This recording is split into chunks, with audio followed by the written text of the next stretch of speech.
This is IAQ Radio, Indoor Air Quality Radio, the voice of the indoor air quality industry, with your hosts, Radio Joe Hughes and the Z-Man, Cliff Zlotnick. And now, Radio Joe Hughes. Good day and welcome to IAQ Radio Plus. It's episode 730, and this week we welcome Mark Springer. We're going to talk about his life and times as restoration's Renaissance man. Mark is moving into the next phase of his life after selling his business, and we look forward to getting his thoughts on the restoration industry and where the Renaissance man goes from here. Before we get started, let's thank our sponsors. They're the reason we can continue doing the show. IAQ Radio Association sponsors are AIHA, the American Industrial Hygiene Association, at AIHA.org. IICRC, the Institute for Inspection, Cleaning, and Restoration Certification, at IICRC.org. The Restoration Industry Association, RIA, at restorationindustry.org. The Environmental Information Association, EIA, at EIA-USA.org. Actionable Insights at getinsights.org. IAQ Radio industry sponsors are Particles Plus at particlesplus.com, BioPlanet at byoplanet.com. And now you can win a cool prize. It's time for the IAQ Radio Trivia question. Be the first to correctly answer. Simply email your answer to czlotnick at cs.com, or if listening live, just text your answer from your computer. And now, here's the Z-Man. Hello, everyone. I'm sorry to report that no one correctly identified Dr. Janet Macher as the editor of the first edition of the ACGIH Bioaerosols book. Here's today's IAQ Radio Trivia question. What is a polymath? Back to you, Joe. Okay, Mark Springer is a highly regarded and experienced president CEO, skilled in successfully expanding a multi-location residential and commercial services company across a broad geographical region. He grew his company from 1 to 7 profitable locations through several acquisitions and greenfield growth. He led the acquisition of the company by private equity in 2020, positioning it as a platform company for fleet response, which surged from 20 million to over 150 million in less than 18 months. Mark has been a central force in driving greater cohesion and collaboration across this challenging industry. Mark, welcome to the show. Thank you so much, Joe. Always awesome to be on your guys' show. Although you might not have thought that last time I got my time zones. Hey, apologies. Apologies for that. I don't think I've had a calendar mess up for a really long time, and I had 2 of them that same week. So definitely a good dose of humble pie for me that week. I apologize to you. Not a problem. I'll tell you, back in the day, that would have really thrown me. But now that I've done 730 of those, we're ready for anything, Mark. Well, thank you. Let's turn it over to the Z-Man and let him start the questions. Thanks, Mark. Seeing how you're not filling out an employment application, I just wondered, how old are you now? So I'm 45 now. Okay. So that's yeah, it's interesting. I guess I should be having a midlife crisis any day now, but so far so good.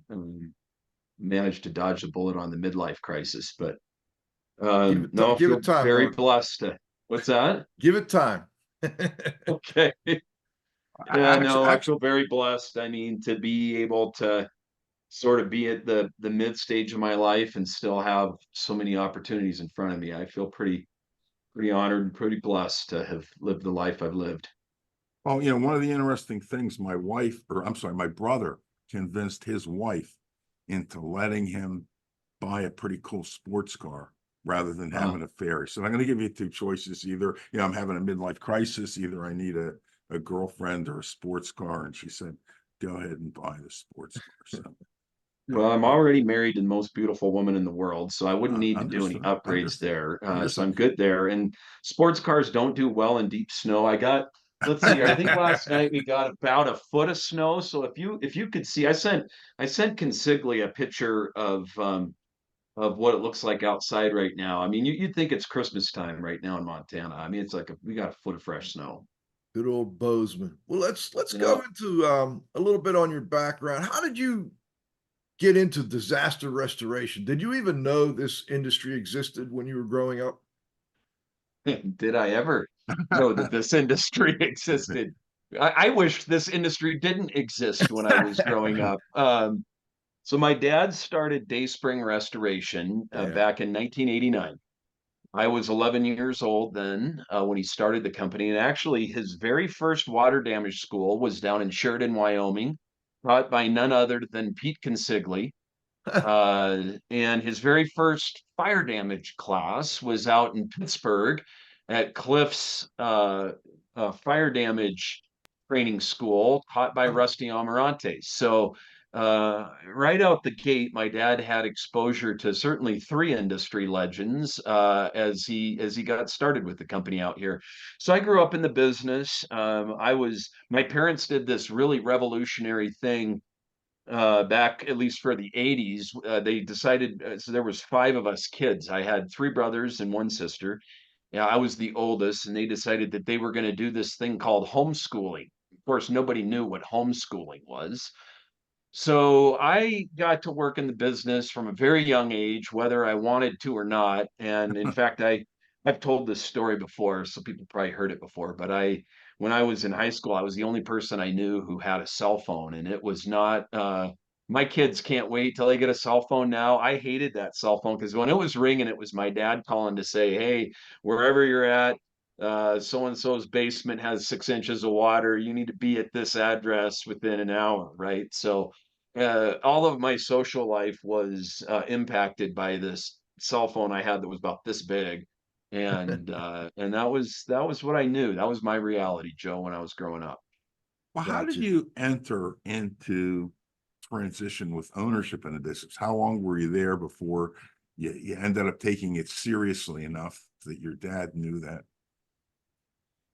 So my dad so the company Dayspring was a very small company. He had an office down in the basement of our home. He had a one stall of his three-car garage was dedicated to Dayspring, where he had about uh, probably 30 air movers and a couple dehumidifiers.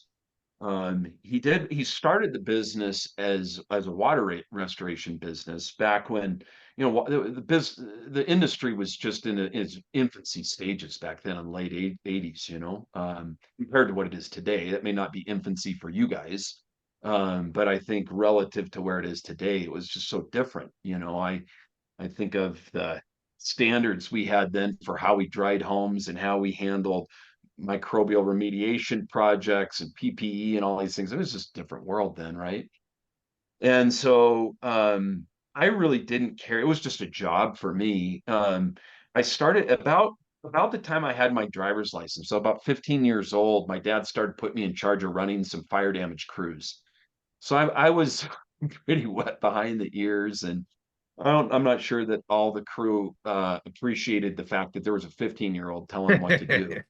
But one of the things I'm really grateful for in that experience is it gave me the opportunity to learn all facets of the business. And as I grew up in the business and then took on additional roles, it gave me a lot of credibility with the staff that we expanded. When I stepped out of the company back at last year, it went from having a couple people under me to 300 people under me. And so it was always good that people understood that anything I would ask them to do, I had done myself at some point. But really, it wasn't until my later years of high school that I started to sense the opportunity that the industry was starting to present. There was a lot of changes that were starting to emerge in the industry, particularly around the whole mold crisis there in the late 90s, early 2000s. And really the way we looked at that was here's an opportunity to professionalize our drying services. So that there's a lot of controversy, I think, around how the hysteria emerged in the early 2000s around the mold is gold sort of mindset, and I saw an opportunity to deal with this in a preventative uh, fashion. And so around that time, I really was anticipating a career in law. I was really interested in pursuing law. I got an internship in a law firm out in Washington, D.C., worked out in the Beltway for a short period of time, figured out there I am far too entrepreneurial to be a lawyer. I saw this limitation in law of the number of hours you can work or the amount of dollars you charge per hour as your ceiling. And my dad's business was, again, it was so small, but I was sensing this opportunity. So I came back from Washington D.C. My dad had told me that, if I ever wanted to have involvement in the business, he would offer me an opportunity to get involved in it. And so at that point, I took the opportunity and said, Dad, if we're going to do this, we've got to develop a business plan. We've got to develop a sales and marketing plan. We've got to get better capitalized to grow this business.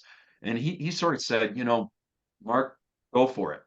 And I really appreciate that. I mean, it's a huge blessing. I think a lot of people that come into second generation businesses or kind of live under their parents' shadow, and they're not able to step out from underneath that. My dad just kind of gave me the reins, and we were blessed. I mean, just right out the gate, we were blessed with the business is growing from this time. Like while I was gone, I think my dad, he did less than 100,000 a year in revenues. And we just like doubled or tripled the business every year for like the next 10 years. And so it was, so much in life comes down to timing. I was definitely at the right place at the right time to be able to really scale and grow the business. And my dad gave me the opportunity. And so I'm very grateful for all that. Mark, I got a quick, can I jump in real quick, Cliff? Because I'm trying to picture Bozeman, Montana in like 1980s and 90s. How many people were in Bozeman? What kind of population did you have then versus now, Mark? So actually, I grew up in Missoula, Montana, which is So, about 3 hours west of Bozeman.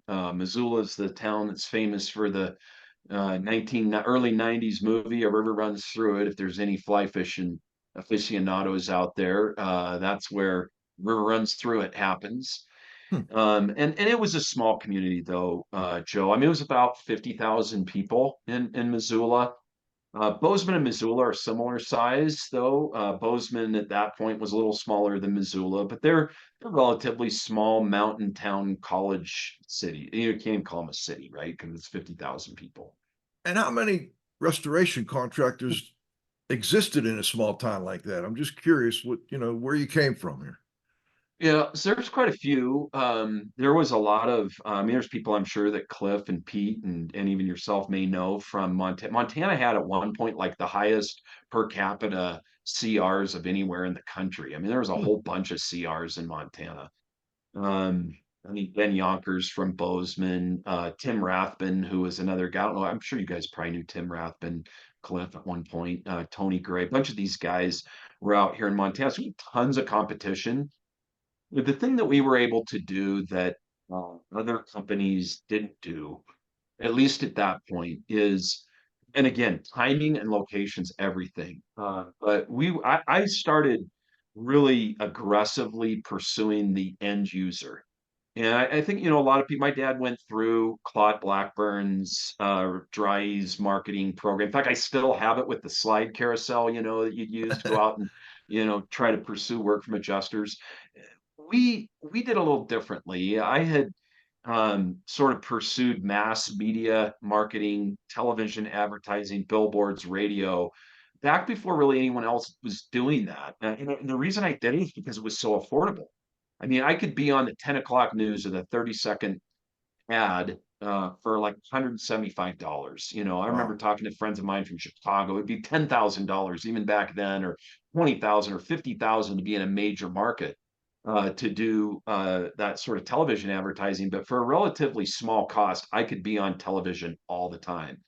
And we had some campaigns that were unique. I did one campaign that was like I think 5 or 6 part campaign where I flooded my own house, sort of walked people through the process of restoration to show them. A lot of people didn't know what restorers did. So I'm hooking these desiccants up to my house and people are like, wow, that's amazing. Like I didn't even know this stuff existed. And then after that, I did a 15-part series on burning my house. So I've actually burned my house, which, believe it or not, it's a lot harder to burn your house legally than you would think. So we did that, and that just caught so much attention. I mean, it ended up being I mean, back then, people now they would say it was viral. Back then, I can't even imagine how that would have went if we would have done it in this era of social media. But Wow. back then, I couldn't go to a restaurant in Missoula without people coming up to me and being like, "Hey, are you that guy that like flooded and burned your house?" And they'd ask my wife, like, "Why do you put up with this guy? I mean, did you really let him do this?" And she was so gracious. She would tell people, that she got a new kitchen out of it, or new a remodel and this stuff. But they were just very effective, and it helped us grow the business very, very rapidly. Cliff, let me turn it over to you. Yeah. How important was having a pre-existing economic engine on which to build the business? Well, Cliff, I wouldn't say that the business was an economic engine when I came back from living in Northern Virginia. Okay. It was pretty. In fact, I think I always joke with my dad. I said the day I became an owner of Dayspring, I was worth less money the day after that than the day before. So the business had. I mean, it wasn't in a great spot. The thing that I appreciate so much about what my dad did, there was no economic engine there, right? But what there was my dad he is a good man, and he had a great reputation in the community. And so the name didn't have a lot of recognition, by and large, but it did have the reputation it did have was positive. And then I had learned the industry growing up, and that was the best thing, is that the things that I hated from my high school days of having to go out in the middle of the night and extract water and work on holidays doing board ups and all those things, that work ethic and that experience, was so vital to me being able to then grow the business once we actually had, plan and a source of capital and, a lot of the things we're able to use to grow the business. Were you confident, that were you confident that you'd be able to grow and successfully scale the business, or were you hesitant about No, I was totally freaked out actually. it? So shortly after, as we just were in the early stages of growing the business, actually, we lost one of my brothers. I was 22, he was 16, and we lost him in a climbing accident down in the mountains, Montana. Um, Totally rocked our family. And sorry, give me just one sec. Um, After that, a couple other things happened that were um, really tough. One of them was we were doing a water damage project in someone's home, and it had the water beds. Remember back when everybody had water beds in their Oh, homes? yeah. And I just had Stephanie, our daughter, who's now 23. She works at Blue Sky Restoration now. Called me last night, Dad. I just signed my first $2 million job. So she's works down in Colorado. She's in the industry still now, which is a whole nother story. But anyway, she'd just been born, and she was a week old. And it was my wife's birthday. Her family was coming into town. We get this water damage job with this house. It's got this big water bed. We were supposed to get back for my wife's birthday, and we couldn't get this water bed unplugged. It was, they had the heaters in them to heat it up, Right. heat the water up. And anyway, it during the night, we weren't able to unplug. We just like turned it down, like tried to turn it low or off or whatever. It shorts out, starts a fire, does $360,000 worth of damage in this home. And at that point, my dad it was still one of the remnants of kind of the smaller size business. He had a business liability insurance policy with State Farm Insurance. And State Farm really isn't a business insurance company, right? And so there was questions if we even had coverage. And I thought, we're done, right? I mean, I don't got $365,000. I mean, in today's money, with all the inflation, everything is probably $1 million in today's money, right? And I thought we were done. And so that was an important time. I mean, with my brothers passing and then that happening right after, I mean, it tested my resolve, it tested my faith, it tested everything. And all I can say is God provided for us. That situation turned out okay. State Farm ended up covering it, but it was a dicey period, and a lot to be worried about. During your tenure as owner, did you find the restoration business to be a series of incredibly increasing plateaus? That the business would become more complicated and change. 100,000, 200, and 250, and 500. Could you comment on that? Yeah, so I mean, it's absolutely, there was a bunch of different plateaus that I remember. I remember when we went over a million, that breaking over a million was a big milestone in my mind's eye. I remember, Cliff, I'd asked my dad when I got back from living in DC, I asked him, Dad, how big do you think this business could be? Like, what do you envision this could be? I remember he said, I think this business could support a couple of families. I think it could take care of a couple of families. I remember when we sold the company and we were talking about that, we got hundreds of families and hundreds of vehicles and buildings all over Montana area. I said, Dad, did you ever think this is where we'd be? And he of course couldn't have imagined it, but definitely at a million was a plateau. I remember the $3 million mark was another big plateau. 5 million was a big plateau. 10 million was, and there absolutely was different levels of complexity to each of those. But I think really central to each of those plateaus is always the leadership acumen for me and for the leadership team we were building, right? And whenever we made mistakes, whenever something didn't go well, I always sort of had to come back to this recognition that if we made mistakes, it's on me. And this is an area where I've got to grow as a leader. And I've got to become a better man for these people that count on me in this business. I've got to be a better man for the future of this company and for my own family.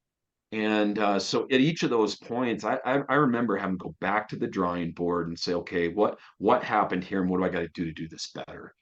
And I think that every leader at those plateaus, they may not be at a million and 3 million and 5 million anymore because everything's different in the industry now.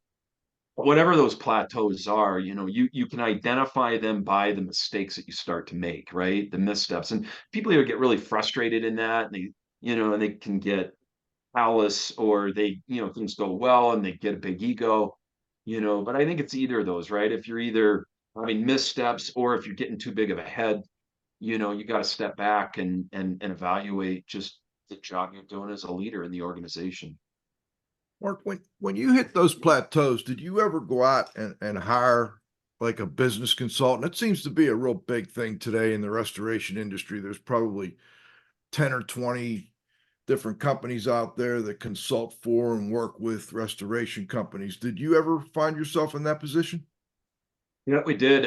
That $3 million plateau was one that I brought in Phil Rosebrook Sr., Phil Rosebrook Jr. Actually, Dave, I think I was Dave Rosebrook's first client. I think Dave's been in the industry many years. This would have been like 2003 or four, I think, maybe somewhere in there. I'm pretty sure I was Dave's first client. And yeah, the Rosebrooks were super helpful, super valuable to our business there at that $3 million level. That really helped position us for the next steps that we took to 5 and then 10 million. And so that they were very important, and offered us a lot of value. There was another consultant that I worked with in a very specific capacity later, and that probably would have been around 2013. We worked with Tim Miller on sales and business development. I had done so much growth of the business through mass media advertising, community involvement and these sort of things. So we sort of, as we were growing across Montana, knew we needed to make some improvements in sales and business development. And so Tim worked with us in that specific capacity. But those were the main two. Both of them offered a ton of value. And I think it's always important, again, for people to identify what are the areas of my business that I don't have strength in, and where can I exponentially increase that curve to be able not to make the mistakes that are going to be detrimental to the business. Because sometimes these mistakes are difficult to recover from, and so I think those are really important decisions. Well, with there are a lot of these people out there. How, for those in our audience who are considering this, how would you suggest they go about choosing someone to help them in those areas? No, so I think it starts with identifying the areas that you know that you have weakness. And I think, there's a lot of restoration companies that are good operators. They'll go out, they'll get a bunch of restoration specific training, and they'll leave some of the other areas of the business in neglect. It may be the finance and administrative component of the business. One of the areas I see that is typically neglected is the HR component. So many people see the HR division of their business as, someone who sort of makes sure that nobody's running in the halls and enforcing rules. And I tell people all the time, like, you are looking at this totally wrong if that's how you see the HR team support part of your business. That part of your business can be the growth catalyst for the business and can really help you attract the right people. And then more important than just attracting people, retain the right people and help you build the culture that is going to be able to sustain the business over the long run. So, I think there's some awesome consultants in the industry, but that administrative, finance, sales, business development, risk management part of the business, sometimes that's left alone, and the business suffers because those areas are not professionalized. So I would encourage people to not neglect those, and sometimes you can hire a specific consultant to help you in just that area. Take finance, for example, and you can really propel the business just by making good financial decisions and having good policies and procedures in place, and that can be invaluable. So that's how I would Cliff? look at the business. Yeah, Mark, what is it about second generation restores, and you in particular, that propelled your business vastly beyond the trail that was blazed by the first generation? I mean, there are a lot of guys like yourself that are just, I mean, it's amazing. The dramatic increases. So I'm just wondering about it. Well, I think a lot of us second generation restorers are able to stand on the shoulders of all the people who paved this path for us. That were some of the pioneers, people like yourself and Pete and Joe and Rusty and Claude and all these guys that did a lot of the trailblazing. It made it a lot easier for those of us who then were able to start to grow these businesses. So I think that's a key. There's a lot of things in the Wild West, that had to be dealt with over time. I know a lot of the battle. Pete was reminiscing, as he often does, on some of the battles that were fought before, and those were important. When I was the RIA president, we had the opportunity to finally get the framework for a deal in place with ICRC and bridge some of these gaps that had been there for a long time. And someone was asking me about that, and I said, the only reason that happened is because a bunch of other people tried to do this. I know Sam Bergman tried to do it before me, and Rusty before him, and I know Pete was involved in that. And a lot of those first attempts created environment where success could ultimately happen. So I think that's a piece of it. And I think we also, a lot of us had, moms and dads in the businesses that set a good example. I mean, my dad set a good example with his work ethic. A lot of my best friends in the industry, they're second generation restorers: Jackie Carpenter, Josh Hobbs, Bob Carpagero. I mean, there's so many of them that have been very successful, and we all are the beneficiaries of our heritage, in our parents, sometimes grandparents, with guys like Justin Woodard. It's his grandparents or maybe even great Great, grandparents. It yeah, goes some of the back, great, right? great. And I think we watched and we saw some of the things that our parents endured, and we were able to learn from those things. And ultimately the industry has become respected, right? I mean, banks that wouldn't have lent to my dad will lend to me now because the industry's understood. And those are important pieces of it. Did you ever get burnt out and just, along the way? I mean, Let's there were talk about that. definitely low moments. The moment I described early at the very beginning of the business was a low Right, moment. right. Another low moment that sticks out in my mind was sort of during COVID. In the midst of COVID, it was, I mean, RIA was that was with the season. I was the president of RIA, and it was hard. I mean, I was working 40 hours a week on my business, 40 hours a week on RIA, and I had a house remodel going at the same time that probably provided some of the cathartic release for a lot of what was going on at RIA and in the business. And so I think I was definitely burned out to some degree in that season, but like quitting really wasn't an option, right? I mean, it was such a perilous time in so many different ways that, you know, we just sort of had to dig deep. And in all those cases, I think there's two keys whenever you burn out, and there's other minor things along the way, but I think there's always two things that are important. I mean, one is the people you surround yourself with. I mean, what got us through the RIA challenges was we had a great group of people. I mean, we had, this new staff, and Christy was sort of like earning her chops in the industry, Christy Cohen. I was so skeptical of management companies at that point. I mean, poor I'm sure. Christy had to deal with I'm all my sure. baggage. And but Christy turned out to be a wonderful partner. And, Mhm. I had people like Katie Smith and Ben Looper and all the other board. These people all just came around and provided so much support. And so having a good support network, having good friends who will be honest with you is so critical, I think, to make it through any burnout season. And then, the second thing too, I think is just having an eternal perspective. I mean, I always try to remember, and one of the things that's always anchored me in the midst of difficult times is just remembering we are not carrying $1 that we make in this world out of this world. Um, Number one. Number two is whatever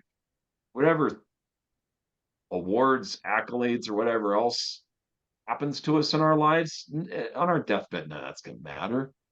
The only thing that's going to matter is the people that we invested in and our families. And so I think that when we get in these times of burnout, our tendency is to, sort of have this navel gazing where we feel sorry for ourselves. And I think any individual is in a dangerous place when that happens. So fortunately, I've had good friends who've said, Mark, you gotta step back here. You got to remember the big picture. And that's what's always got me through those times. And it seems like a lot of those friends come from the power of association, which is very important. And also, several of our sponsors here we're going to talk about at halftime are, that's the power of associating with these organizations like RIA and IICRC and all the others. So we're going to stop and thank our sponsors here at halftime. We'll be right back with the second half of our interview with Mark Springer. Our association sponsors are AIHA, Healthy Workplaces, A Healthier World, AIHA.org. The Environmental Information Association, EIA's multidisciplinary membership collects, generates, and disseminates information concerning environmental and occupational health hazards in the built environment at EIA-USA.org. The IICRC, a nonprofit standards development and certifying body for the cleaning and restoration industry, IICRC.org. The Restoration Industry Association, the oldest and largest nonprofit professional trade association dedicated to providing leadership and promoting best practices through advocacy, standards, and professional qualifications for the restoration industry at restorationindustry.org. Actionable insights, no more mistakes, no more missed line items in your Xactimate estimates at getinsights.org. Industry sponsors are Particles Plus, feature-rich particle counters and air quality instrumentation. Count on us, particlesplus.com. BioPlanet at byoplanet.com, improving human, animal, and environmental health with electrostatic spray technology and advanced chemistries at byoplanet.com. Don't forget, we can continue the discussion at afterthoughts.iaqradio.com after the show. Cliff, let me turn it over to you to start the second half. Yeah, Mark, as you increase the size of the business and, had done some acquisitions and, had, investment, I guess money that you had borrowed and so on and so forth. After doing all this, did you find yourself becoming increasingly risk adverse? I think probably in some ways. I think every person who's entrepreneur at their core is just comfortable with risk in some ways. They have this way that they learn how to be comfortable with it. But I will say that I definitely have become more concerned. I'm very for example, very debt averse. I'm very thankful that I live at, a time where at 45 years old, I can be debt free and not have that risk, But yeah, I think that there's certainly an area where you learn to probably evaluate risk a little bit differently as you get older. I know when I was young, I would take certain risks without maybe as much information as I would demand now. And that's probably the biggest change, I would say. What made you decide to sell the business? So there's a bunch of elements to that, Joe. One was, so we had in the ownership structure of the business, um, 4 owners. So we had myself, I was the majority owner. I had one of the other companies we acquired that had several locations around Montana. He was part of the ownership group. My dad was still part of the owner. I always wanted my dad to have some involvement in the business with an ownership perspective. And then our CFO had a piece of ownership. One of the things that was part of our shareholder agreement was on January 1st, 2021, the guy who we had brought into the business from some of the other locations, he was going to have to be taken out at that point. That was sort of his point at which he was going to be bought out of the business. Not so taken out, but bought out. Okay. Yeah, exactly. We would take him out. We'd buy him out. And so we're anticipating his buyout in 2020. And I don't know if you heard of this little thing we had called COVID in 2020, but it sort of provided a few headwinds in the capital markets. And I was sitting here and I was going, okay, I'm going to have to go out and likely borrow a pretty good chunk of money to buy him out. And at that point, a lot of this industry consolidation was just at its early stages in 2020. I was probably getting 3 to 6 calls per week from either private equity groups, other national restoration companies who were saying, man, we see you in the industry. We see that you've scaled your business. You've got 7 locations now. Let's have a conversation. And so there was really a combination of just my concern back, I guess, your previous question, Cliff, about risk.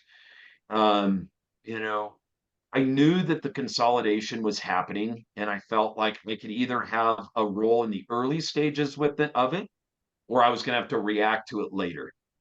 And I chose the path of shaping it and being involved in the front end of it when we sold at the very end of 2020. So it was sort of those 3 things that all led to us making the decision to sell there in December of 2020. Okay, when you made the decision, did you handle this yourself? Did you hire a business broker? Did you entertain multiple offers? What sort of professional did you use in order to kind of do the transition? Yeah, so I had a broker. They're based out of Seattle. Alexander Hutton is the name of the brokerage, investment banker. Company had been around a long time. They had done some business with other companies in Montana, not in the restoration industry. Um, but yeah, we were, if I had not been the RIA president here, I probably would have handled the process internally. Our CFO worked in a multi-billion-dollar company before he came to work for me. He was part of the M&A group there at that organization. It's a global organization. So we probably, if it hadn't been for the RIA commitments where my bandwidth was so thin, I probably wouldn't have hired the broker. But that was the decision that we made. And as far as what the process looked like, I mean, we went through, again, it was such an active, I mean, it's still active, but it was even more active. Interest rates were so low then. I mean, the capital markets, again, were totally different in the end of 2020 than they are now. But we ended up having 13 offers made on the company. It was wild. It was a wild time, and it was wild to be going through. I mean, and the management of Dayspring was in COVID was a big deal. RIA was a big deal, and that happening all at the same time was, I mean, it was a crazy year for sure. Knowing what you know now, if you had an opportunity to redo the sale of the business, what would have you done differently except have been president of RIA? Take that out of the equation. But It was funny. So Cliff, I remember when my CFO and I were talking, I had turned down a couple times. I was asked to be the RIA president, and it was just not the right time for my family and for other things. And I remember our CFO, he was very concerned about me being the RIA president. He had seen everything that happened with the Thermopure lawsuit, and he was like, Mark, if you decide to do this, uh, I'll support you. But let's just hope nothing big happens while you're president, and, and it'll probably be okay. Little did we know that, the first time in 75 years, we're gonna have to cancel a convention. But yeah, so the RIA thing was a big deal. Things I would do different. So here's a bit. So as you know, I got few months ago, I went and got a certification called CEPA, Certified Exit Planning Advisor. So now the work that I do is with helping companies and entrepreneurs grow their businesses, prepare them for an exit, even if they don't exit, right? So a lot of time, an exit ready business is a valuable business. That's the thesis, right? Or the premise. In that premise is the idea that you have to balance three legs of the stool as an entrepreneur if you're thinking about the exit. Everyone has to exit at some point. Whether you want to or not, you have to exit your business at some point, right? So how do you do that in a way that is the best for balancing three legs of the stool? One is the business leg of the stool, the other is the personal leg, and the final is the financial leg of the stool. If any one of those three are out of balance, the exit doesn't typically go well. I did a great job of preparing the business and managing that business leg of the stool. In retrospect, the personal and the financial sides, I did not pay as much attention to those. I didn't have an exit planning advisor who came alongside me and said, Mark, here are the things these are the various gaps you need to evaluate in your personal life and your financial life to best prepare your life after you sell your company. One of the things that I didn't find out until after the fact is that 75% of people who sell their businesses have profound regret after they sell. That was a statistic I had never heard before. I know it now, but I didn't know it then. And so there's a lot of things that I would have looked at differently on the personal and the financial side, apart from the business. The business was, I mean, it had scaled successfully. The non-tangible transferable assets were in ship shape. there's a lot of things that we did really, really well, but I would look at that side differently now if I had it all to do over again. Mhm.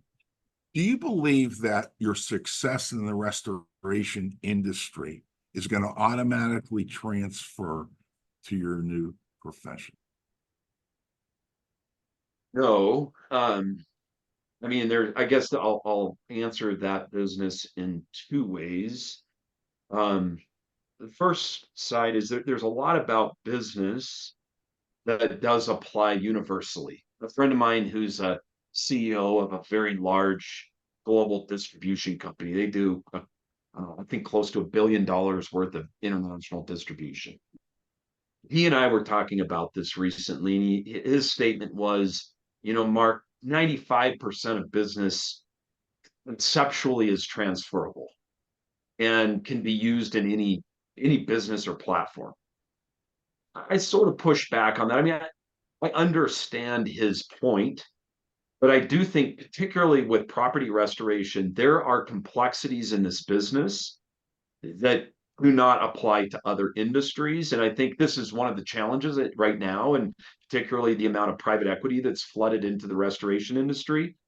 There's this idea that we can have a couple of our MBA guys go in and model this business, and we can guarantee that the outcome is going to be successful and provide the EBITDA structure that our investors are going to want to see, and everything's going to go swimmingly. And I don't think that applies, and I've seen how it doesn't apply always and transfer always. So I think, number one, there's certain principles around leadership. There's certain principles around professionalizing, particularly the back end of a business, around some of the things I talked about earlier: finance, sales and business development, human resources, risk management. Those things I think are critical for any business. And then I think operational workflows, processes, those things are transferable. But I'm not so arrogant as to think that because I had some success in the restoration industry that it immediately transfers elsewhere. I think anything, like, if at any point we are not on a lifelong journey of learning, then our hubris is going to get in our way. And so I think in that regard, there's a lot of things. I've learned a lot in the last year as I got the certification and pursued other things that I say, man, I wish I would have known that before. Mhm. Cliff, you want to get one more in before we go to roundup? Yeah, you talked about this. Let's see if we're going to do one more. I guess looking back over the restoration industry, if you look at it in the rear view mirror, what would be your biggest accomplishment and what would be your biggest regret? Oh. By the way, I don't think he's still on, but Gary Loibin I saw was on. Gary was one of the guys, he won't remember me, but he trained me in one, I can't remember if it was carpet repair or one of my early IICRC classes when I was in high school. Gary was the instructor. So I was going to give Gary a shout out, but he may have dropped off. Greatest regret was so it was greatest accomplishment and greatest regret. Is that right? Yeah. So greatest accomplishment, I would say, is this. I always wanted, as we ran the business, I always wanted to be able to run the business with integrity. I wanted to be able to run the business in a way that I could go to bed at night with clean conscience. And a clean conscience in a way that, one, how we treated our people, that we treated all of our people with dignity and respect, that we made the right business decisions legally, that we paid what we owed in taxes. I don't think anyone should pay more taxes than they legally need to, but I don't think they should also cheat on their taxes. I have friends that ran into troubles with the IRS. It was important to me that we maintained our integrity in paying what we owed, right? It was important to me that we always provided what we said we were going to provide for our customers. We didn't cut corners. That if we scoped this for our work, we provided that work. There's a lot of times we'd have adjusters tell us things like, "Oh, just put an extra couple dumpster loads in, and cover that item," right? I never would do that, right? When we were in COVID, I've always had a personal conviction on uh, utilizing the federal government to subsidize your business. It's really tempting in COVID to take that PPP money, right? But the other owners were kind of raising their eyebrows at me. I said, guys, I don't think we should take the PPP money. That we're stealing from our grandchildren and their children if we take the PPP money. And that would have been like $3 or $4 million for us. And we didn't take it, and we still survived, right? So there's a lot of things along the way that I think I was faced with difficult choices, and ultimately we made decisions based on integrity. And I don't remember a time where we compromised that. And so that, I would say, would be my greatest accomplishment. Um, Greatest regret. I don't have a ton of regrets. It relates to RIA. One of the regrets that I have, we made this change in the membership model. It was like one of the last things I worked on at RIA. I wish we would have done that sooner. I think if we had done that sooner, we would have got more support in the industry even faster. There's a lot of people that are now coming around RIA, and I think RIA is doing a good job of being a voice for the industry and for unifying the industry. But I think we could have done it quicker if we would have changed the membership model sooner. Now, I think you always can second guess yourself on that, and timing again is everything. But it was always something that I had a lot of passion about. I knew that we needed to make it membership more accessible, and I had been talking about that at the board level for a lot of years before it happened. And Watley and I talked about this, moving to a subscription model that made this accessible to the masses. And it was sort of like the last thing I was able to do as president, but I wish we would have done that sooner, because I think the industry would be further along if we had. Cool. All right, Joe, roundup time. Let's go to the roundup, Grayson.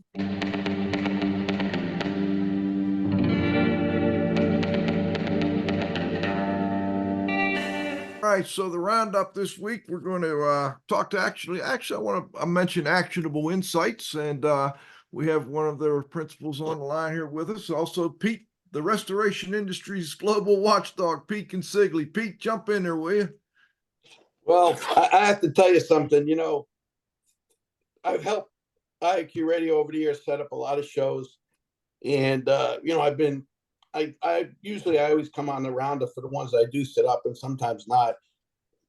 But Springer, don't take this the wrong way, but I have taken more notes and have more check marks of stuff to comment on than any other show I've ever done. I actually have enough here. We probably could do a whole show on it, but we're not. So I'm going to go down the checklist quick. And it kind of was in order of everything that Mark was saying. First of all, great job, Mark. And I appreciate you agreeing to do this. So the first thing was that slide carousel that you got from early in the when you start, from Dry's. Do you know who developed that? I'm guessing you. Yeah, that was one of the first things that Claude asked me to do when I went on. It took me 1 year to develop it. And Claude's commitment to that, when the Dry's went, they won the Baldrige Award because that was one of their core principles about exceptional quality. And it took 1 year, and he realized that we had to put something together to help the industry be able to scale in the early years. And to make a slide then was before PowerPoint. There was a program called VCN Concord you had to do. It took like 30 minutes to make one little slide. So after I wrote that, then I had to write the book to tell people how to do the program. And we flooded my house and had a professional photographer from Seattle come up. I remember years later, I was in a Barry Costa class, and he still had pictures of my flooded house that he was using in that. And that was something. And Claude gave me a couple compliments over the year. It was tough to get anything out of him, but he said it was Dry's quality. The funny thing is we never planned to sell that program for $500. We wanted to use it as a giveaway inducement when people bought a package to do the water. the first 5 people to pay $500 to buy that were guys like Jeff Bishop, Tom Hill, all the industry trainers at the time bought the program. And then, of course, guys like Mark. So talking about Marks, so Mark Davis did something pretty incredible with that. And when he was with Rocky Mountain Cat, he took that program and customized it to himself. And this kind of ties into my second point. I think this is a Northwest thing about guys doing their TV ads, because the original pioneer to do their own television ads was Mike Davis in Idaho. And part of the reason is that he took such a hard line that he was the first guy to stand up back in the day to a lot of the insurance guys.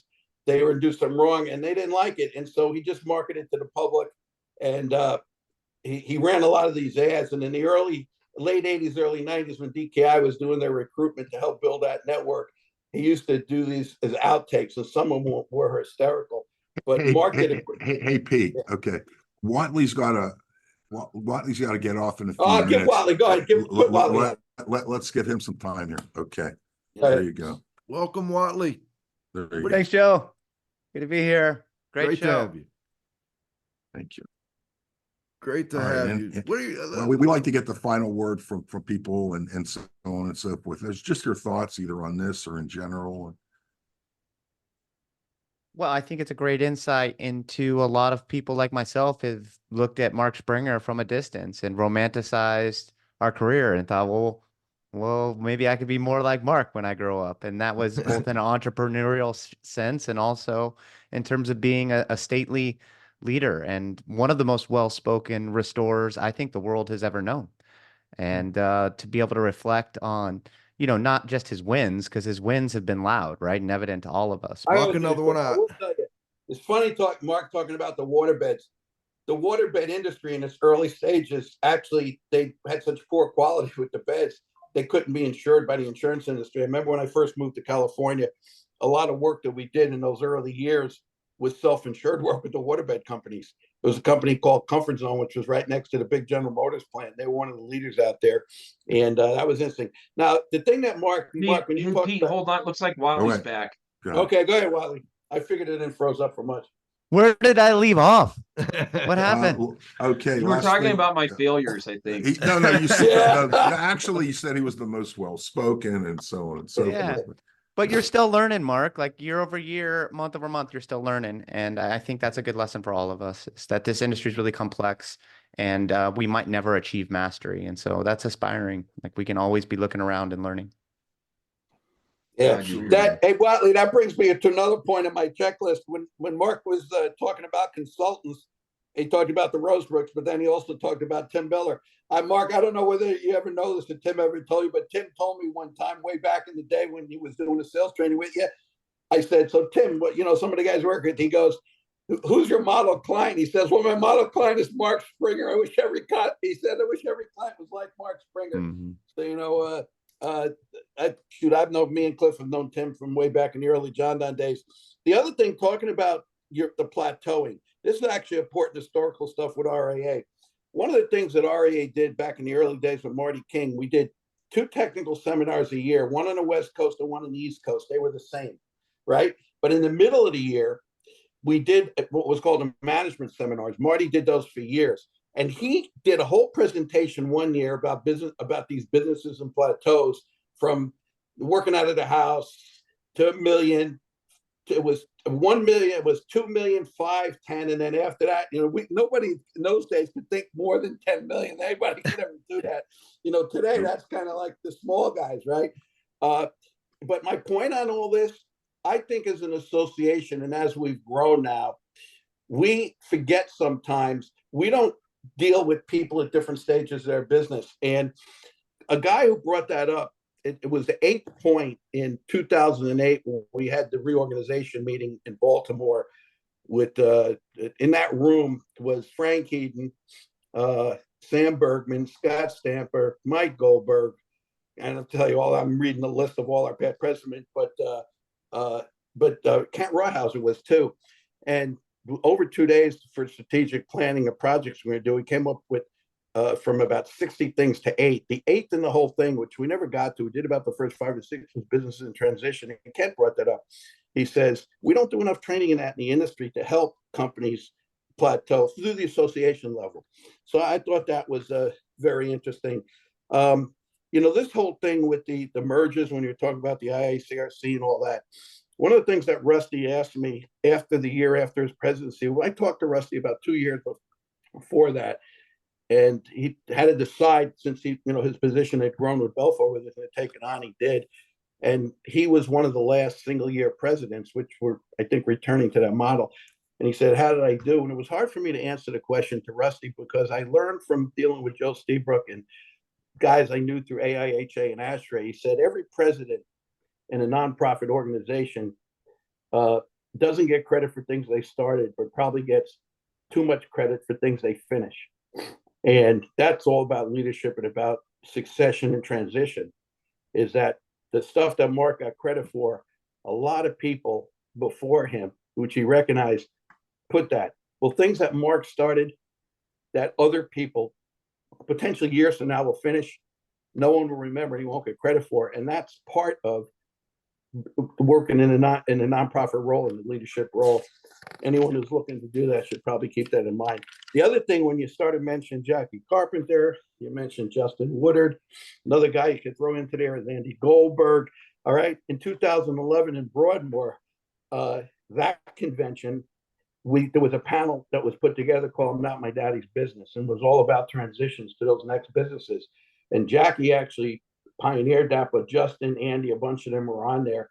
And to me, that was the beginning of the early roots of the industry starting to make this transition for the next generation to come in. So I thought that was kind of interesting.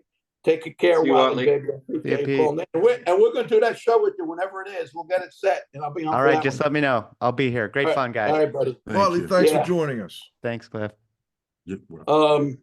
But anyway, the thing about risk management, Mark, you talked about that.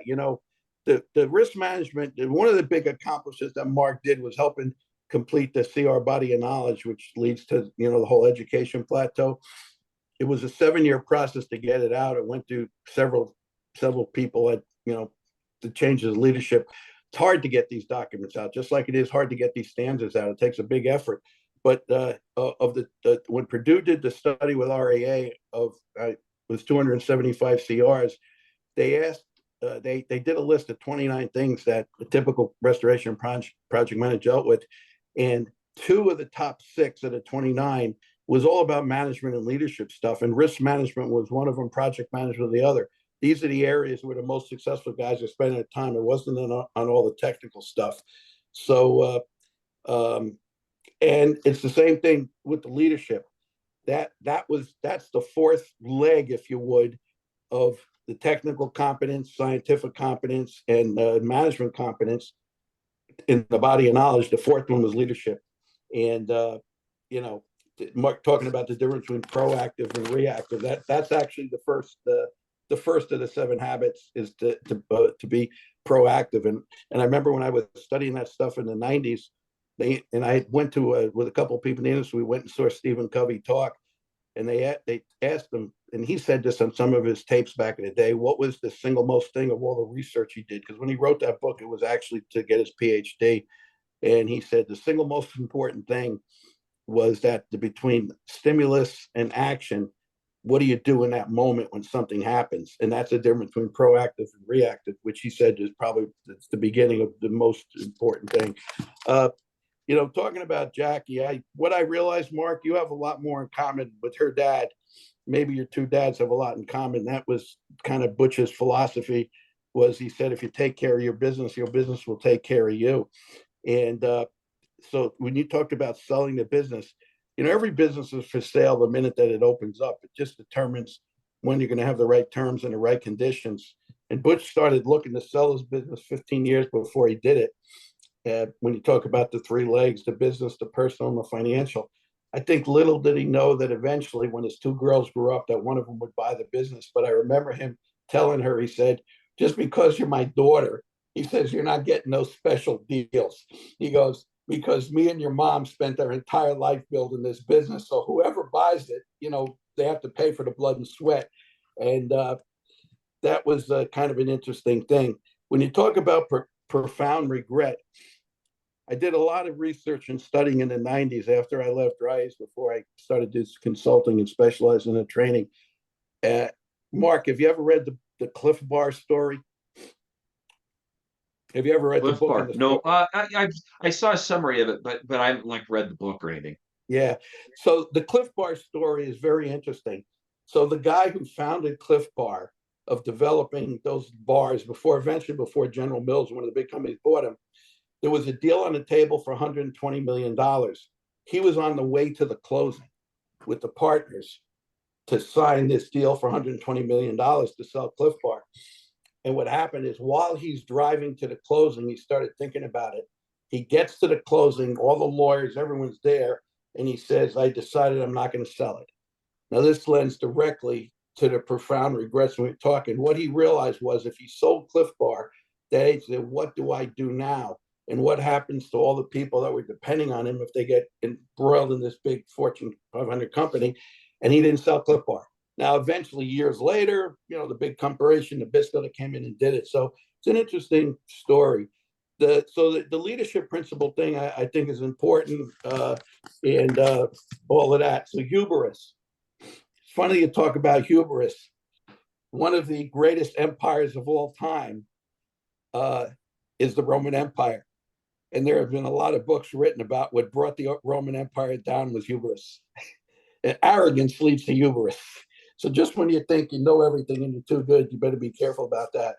So in closing, Mr. Zlotnick, you said two things at the very end, and then I got one question for you that I want you to comment on. I wasn't going to tell you ahead of time what it was because I want your spontaneity of it. It was actually a question that was in the interview process, but wasn't that important a question. And Cliff and Joe did a great job asking. But I will tell you, when you talked about the two things, the regrets and all, you talked about you want to treat your people with dignity and respect, and you want to give your customers everything that they deserve.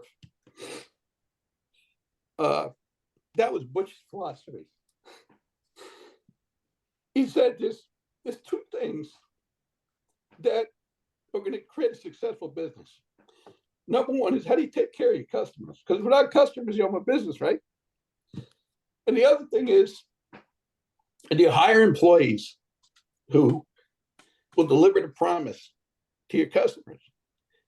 Because if they don't do that, you don't have business either. And of course, the last person they get paid is the owner. A lot of people don't recognize this. Only true entrepreneurs do. Because if you don't realize that you're the last one to get paid, you're better off to go work for someone else trying not to run your own business.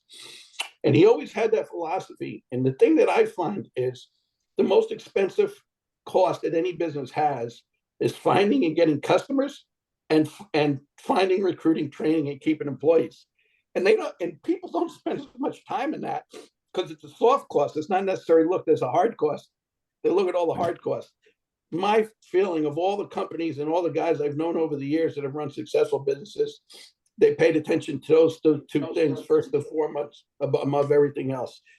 Final thing in the question I have, which was one on there, you took a lot of pride in your early 2000s of being the youngest person to get a CR at the time, to get your certified restorer, because your training started in the early years when you're a teenager. That's funny, being 15 years old and ordering a cruise and being all that.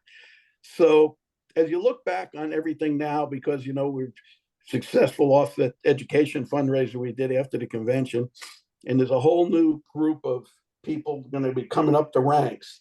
How important do you think it was that you get in the CR at 21 doing that? And what are some parting words you have for people as far as pursuing the next generation of CR, which probably will be rolled out next year sometime? I figure we're right on the precipice of that, because it's all about education. And those are the three things that REA to grow was education is number one, advocacy is number two, which had a lot to do with that. Now, moving that. And of course, the last thing is elevate the industry, which is part of what you talked about with the merging with IICRC, or, coming together, unifying the industry and bringing it all together. And anyway, so that's it. So anyway, turn it back to you, Mark, and then we'll let Joe and Cliff close it out. Thank you, Pete. All right. And by the way, Pete's joining us at 2 a.m., almost 3 a.m. now from Australia. And thank you for doing that. Mark, before we, Cliff, any final thoughts, questions? No, I'm good, Joe. Good. Mark, I think before we go, we always like to give our guest the last word. Anything we missed that you'd like to add? Any final thoughts? You're going to let him answer my question first, though, Joe? Oh, yeah. I'm sorry. Go ahead. So I mean, obviously, I think that education is something I've bled for over the years through some tough times, and so I think it's important? Absolutely. Now, Pete, it's important to recognize. Actually, Bob Contragero was a few months younger than me when we both got our CR together. So I'm definitely not the youngest who's ever gotten a CR. Final comment. I just, again, want to reiterate how much it means to me that you guys give me this place to tell this story. Um, I look here and I see all these people I respect so much. I mean, when I was a little kid, I would read CNR magazine show up, and I was just a big enough dork to read the trade magazine when I was in high school rather than Sports Illustrated or something like that. And I remember reading articles by guys like Cliff and Pete, and, Marty and all these guys.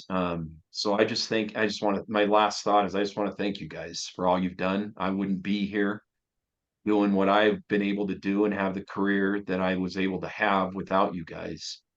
So thank you for what you guys all have done. I see that Charles Casani's on here. Charles, it's good to see your little headshot there. Charles always gives me a little bit of a hard time about how verbose I can be, but Charlie, you got to admit, I got nothing compared to Pete. So, yeah, Cliff will second that emotion too. Right? All right. Well, thank you so much, Mark. It was great to have you join us. I hope we'll get to talk again and see how things are going along in your latest venture. Sounds very exciting. Thank you all. This is Radio Joe saying thanks to this week's guest, Mark Springer. I also want to thank my co-host, the Z-Man, Cliff Zlotnick, Grayson Gone Fishing Fisher at the controls, Pete Consigli, the restoration industry global watchdog, for getting up in the middle of the night to join us. I always appreciate having Pete on board. Next week, we actually have we're going to bring on Dr. J. David Miller. We're going to talk about the new ACGIH bioaerosols book and the chapters he wrote. Come back and join us next Friday at noon for the next episode of IAQ Radio Plus. For IAQ Radio, I'm Spike Reel saying thanks for listening.